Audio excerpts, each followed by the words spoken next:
same time, it will take them a while to reach that conclusion.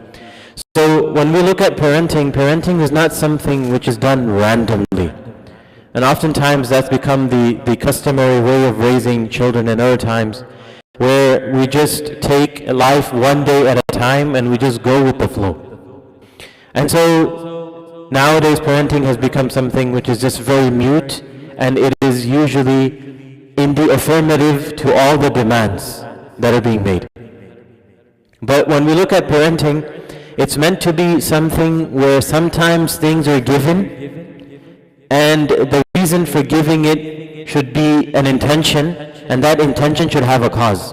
And at other times, here and there should be a denial of something on the basis of that thing or that object or that element being harmful for them. And that is the job description of a parent, where they will stand up and state the haqq regardless of the reaction of I'm using the word children here, but it could be your progeny even when they grow up. When they grow up and there's something that's happening in their life that goes against the command of Allah, or it goes against basic human morality, you're going to have to call it out as it is. That is your basic job as a parent. And so oftentimes it's just that, I want to be my child's best friend, or I want him to be able to relate to me or connect with me, which is a good thing. And then specifically the current times that we're living in, your child should be able to approach you and talk to you about the things that he's going through. Because the problems that he's going to face, he'll probably go discuss it with Tom, and then Tom will give him a solution that you won't like. And that solution may even go against the hukum of Allah or the sunnah of Rasulullah sallallahu alaihi wasallam. And so you should be approachable. And at the same time, ensuring that there's a friends circle in place that is a good influence. Oftentimes the strategy here in America has become that you completely isolate yourself from everyone else because you fear bad company in terms of the friends that they may make. And so you have to ensure that they do have a healthy social interaction and a social life, but those are the families that are not going to influence them the wrong way. There needs to be certain sacrifices that have to be made. For example, there's an invitation from a specific household that that negatively impacts your children or your family members. And there you're like, oh, we can't say no, or what are we going to do, what are they going to say? Or sometimes we do have this general inclination towards fun. Who wants to shy away from a few hours of fun and free food? And so you will take your children there, but then you're going to deal with the repercussions of it for the next couple of years, where the justification is, I want that, you can't have it, but he has it, or their children have it, what's the harm in having it? So these are some of the things that we do have to be proactive about, and to ensure that there is a lifestyle in the home that is Islamically there, where the adherence to the Islamic ahkam is there, but it's also a healthy lifestyle. Now, I recently met a father who had completely cut off internet connection at his home. The reason, because it was the right reason, because the children were addicted to their devices and their screen time was exceeding 8-9 hours, which has become quite common. Don't be surprised. So he cut off internet connection. But then I asked him, what are you substituting this with? Ye kya baat hai? What are you talking about? No, if you're going to take that thing that usually occupies them for 8-9 hours a day, it is unhealthy, but then you're going to have to find a substitute for that thing. Right? And so, alhamdulillah, we live in a country which is beautiful. You have trails and you have parks, you have sports, you have other activities that you can do. So then you're going to have to substitute that. And specifically at the age where they require supervision, it will require some personal sacrifice on your part as well. Maybe you're going to have to tear yourself away from your own screen, because you have to set an example as well at the end of the day. And you're going to have to move a little bit. And so when we're going to step outside, you're going to have to kind of, maybe take them to a park, engage them in some kind of activity or sports that's healthy for them. Social interaction. The problem with this generation is social awkwardness. And I don't like describing it, but you see it on display at all times. You're trying to shake a hand with someone, it's like, he doesn't want to shake hands with you. You're trying to make eye contact with him, he won't make eye contact with you. Why is that happening? Interact much with other human beings due to their introduction to the entire world being through a screen. So they looked at trees through a screen. They looked at someone else's life, someone drinking Coke, like Coca-Cola through a screen.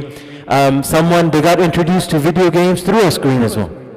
So it's not their fault. You just have to find the healthy substitute for all of those things. And then of course, every now and then, maybe you should have a 3-month or a 6-month integral where you go on a family trip. Alhamdulillah, a country that we live in has beautiful roads. How far are the Smoky Mountains?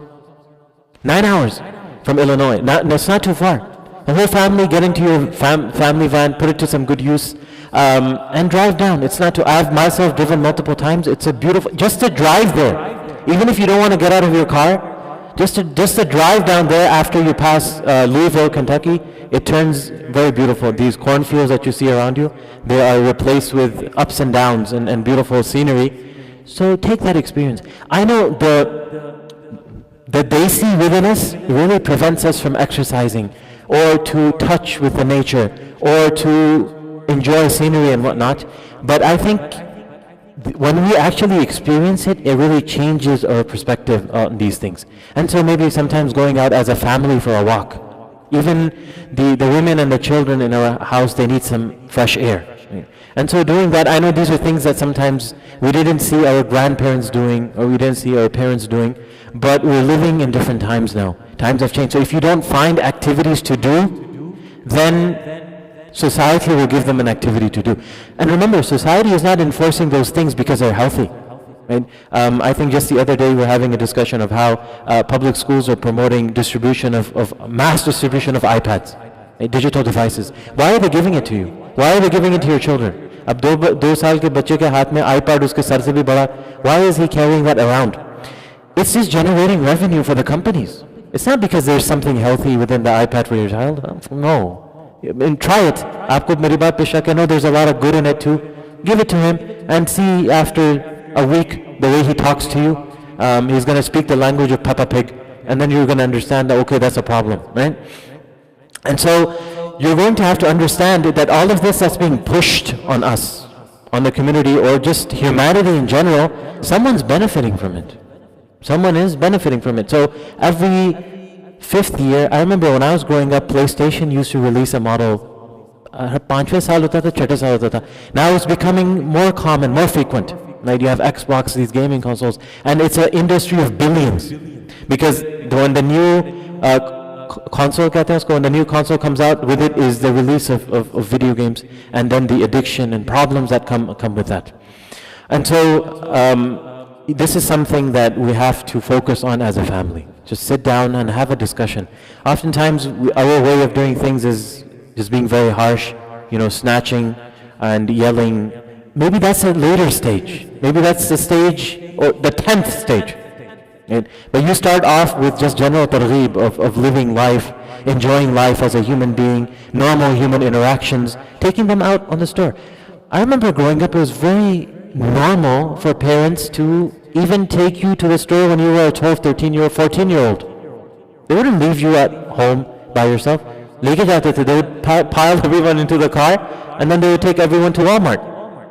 That's an experience. Have them look at the price. Beta, this entire bottle of juice that you chug down in one day, it costs $5. Mengai ho gayi hai kafi. Have them connect with the prices. Right? Beta or beti both.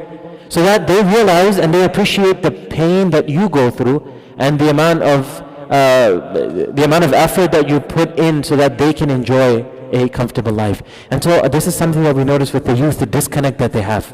So when they step outside of home, I have interacted quite extensively with students at dorm away from their parents. You should see the way they buy things. They will go to the store, the most expensive store. They will buy the most expensive item off the shelf. And you can tell when he's purchasing those things that it's Abbaji's money. It's the father's money, and bedardi se usko istemal ho raha because he never worked for it a single day in his life. And so making sure that they have a connection with reality. They have a connection with reality. When food is prepared, I remember growing up, the mothers, and this is not just my house, even other houses that you would visit, the mothers would tell the children to put the plates on the table, and then they would watch them put it on the table, and then they would tell them how to do it the right way. Right? There would be a specific plate for salan, there would be a specific plate for the roti, the right hand side, the left hand side. I spoke about these things. When you're handing water over to the guest, can you just bring it like that? Or can you hold the glass of water just like that and give it to him? Pakad usko. That's the type of things that sometimes we had to do. And I had to do with 25-year-olds. When they would bring in water, they're holding the glass like this. Ab aap muh ka lagayenge? And these are real problems. This isn't just one occurrence, one isolated incident. This is one individual after another, meaning that the whole instruction that was there is now completely missing. So someone else has to do it. Multiple times having discussions with younger people about brushing their teeth. In their 20s, they don't brush their teeth. And you're like, when you're having a conversation with them, you realize that they haven't brushed their teeth, and this is not one isolated brush that they've missed. You can tell by the state of their teeth that this has been weeks. So I'm not exaggerating any of this. I'm not exaggerating any of this. It's just the general lack of instruction that is there now. And so the mothers would focus on the children, and for up until a certain age, they would even supervise them when they were brushing their teeth, because the mothers thought of that as a part of their task of raising the child, right? Or the father would be there, who would keep a close eye on the child when he's interacting with other young people, and who's this and who's that, and what does he do, and which family does he come from, and a necessary amount of instruction for all the rest of general life skills. I remember growing up, there was this, at the masjid, there was this entire group of fathers that taught their teenagers how to change attire. Try that with your teenager. Tell him like, bazu upar karke, get on the ground. I mean, they're like, they don't think that's normal stuff. They have never touched anything as dirty as a wrench in their entire life. Like, ye kya hai, ye to gandi cheez hai. Right? But you gotta get your hands black every now and then. You gotta get them dirty. And that's the general skills. You know, people want to talk about masculinity. And trust me when I tell you, your kids are going online and they're learning stuff from there. The rise of social media influencers. And for them, again, it's not about influencing young men so they could be better men. Kya hai wo? It's a financial game. It's a university. It's this and it's that. And they're teaching them how to be men. Just because they didn't see or they didn't learn that from their parents. So they're going to go somewhere else and learn it from there. So this is a rising, you know, as I say, a pandemic. A rising pandemic. And so these are some of the things that we kind of have to be proactive about, and instructions that are meant to be given at an age when they're willing to take it. Because guess what? Those of you who have older sons and daughters at home, you know there's a certain time up until you can influence them, and then you lose them. After that, they make their own decisions. They have made up their mind about things. They view life in a certain way. Then maybe 10 years, 15 years down the road, they might look back and reflect on their mistakes. Sometimes it's too late, so they have to make a trip to the graveyard. At other times, their parents are just too old now for them to do anything about it. And so it's something that, well, I remember sometimes the ulama used to say, this has nothing to do with the hadith, but it's kama tudinu tudanu. What does that mean? Jaisi karni waisi bharni. Sometimes it's a treatment that the parents had given to their parents that carries on to the next generation. This is not from a hadith or anything, but it's just that sometimes you will see the results of that firsthand. And so these are the things that we have to be mindful of. We're living in a different part of the world. A world in which everyone is being influenced, and rarely are there influencers, at least in a positive way. And the age of social media, even TikTok shorts or YouTube shorts or other things, I think dunya se bhi aage chali gayi ab. That was 10 years ago. But these are the modes of instruction now. These are modes of instruction. The age of opening a kitab and looking at a kitab. And you know, it's a rare sight nowadays to see someone with a notebook and actually taking notes by hand. I know because I teach handwriting. Handwriting is it's a fading or a quickly dying art. So guess what now, the act of picking up a pen and writing something is finishing. It's almost gone. And the public school system took out handwriting 7-8 years ago. It's not there anymore. Everyone types. But handwriting was something that would actually define you as a person. Sometimes they would even define someone's personality by the way they wrote. If you wrote in a neat way, They would say he has a neat personality. If he was messy in his writing, they would say he has a messy personality. Okay, it's too broad of a statement to make. But these are some of the things that connected us to the human side of things. Right? And so as much as we disconnect from machines, from the internet, from devices, you will start to see gradually the human touch coming back. Because it's natural. Allah has put it inside the insan, and it will gradually come back, provided you're willing to dislocate from the machine. And so, and try it yourself. Look at your own screen time, because you have to be a role model yourself. If your own screen time is exceeding an hour, because sometimes what happens is that WhatsApp and these things also take up a lot of time. So you're probably thinking, I don't have social media, I don't have TikTok, I don't have this. But then there's other things that you're spending time on. So you kind of have to work on those things.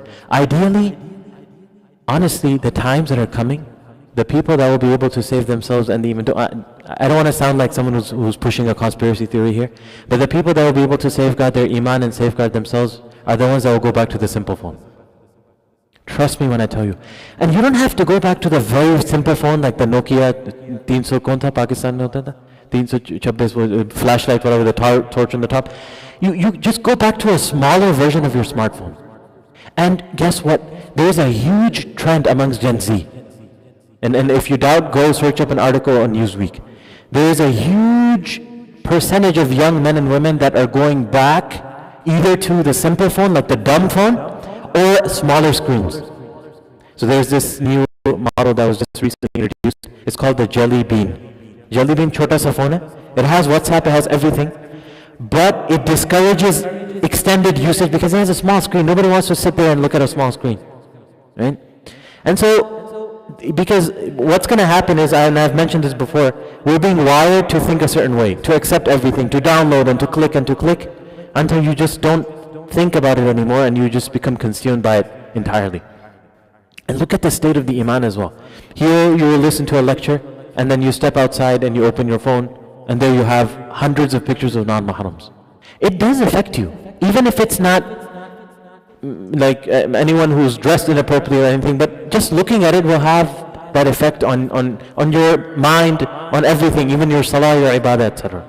So ideally complete elimination, but we can revert back to some of the ways to cut time, right? To cut the time. There's other applications that you can actually download on your phone. I've heard of Salam Guard. It was an application that was introduced by a college student, and so it blocks images on your phone and specifically targets the apps that waste a lot of time, like TikTok and other apps. And so try it, and then you will start to notice a change in your life. For the first time, you will start to see your own wife. Oh, that's my wife. Try it. Try it, and you will start to notice your family members. What is he actually saying? Wait, because before that, aap baat suni unsuni kar rahe the because you're too busy looking at this. And so someone was talking to you, someone wanted to communicate. Sometimes very important details were communicated, but you didn't even pay attention because your mind was in two places. So for the first time, you'll actually start to notice that these are people that I love and they're very near and dear to me, and I'm completely fine with sacrificing this. And I'm telling you, a lot of people have done it. So it's not like an impossible task, because people sitting around you have done it. And then ask them about their experience in life. And so this doesn't mean that today you go home or aap internet ko switch band kar dein. Okay, this is it, this is the end of it. No, this is just a gradual discussion that is meant to be thrown here and there with hikmah and wisdom. Udu ila sabili rabbika bil hikmati wal maw'idha. वो पुराना वक्त था ना जब वालिद साहब जमात में चिल्ला लगा के आए, उसके बाद वो टीवी पकड़ के जो ना गार्बेज के कैन में फेंक दिया. I have hundreds of traumatized young men and women who recount that experience where the father came back and then he picked up the TV and threw it in the trash. No, I mean gradual steps. So sometimes it's just a discussion. You mention it in the house and see their reaction. If they are sensible people, they will see the sense in it. Right? And then when you are substituted with other activities that are actually fun, you will start to see the change itself. May Allah subhanahu wa ta'ala grant us me first and foremost. We are all caught up with this. This is a pandemic that everyone is affected by. It's in the air. May Allah subhanahu wa ta'ala give me the tawfiq first and foremost, and give everyone else, inshallah. Wa akhiru da'wana alhamdulillahi rabbil alameen.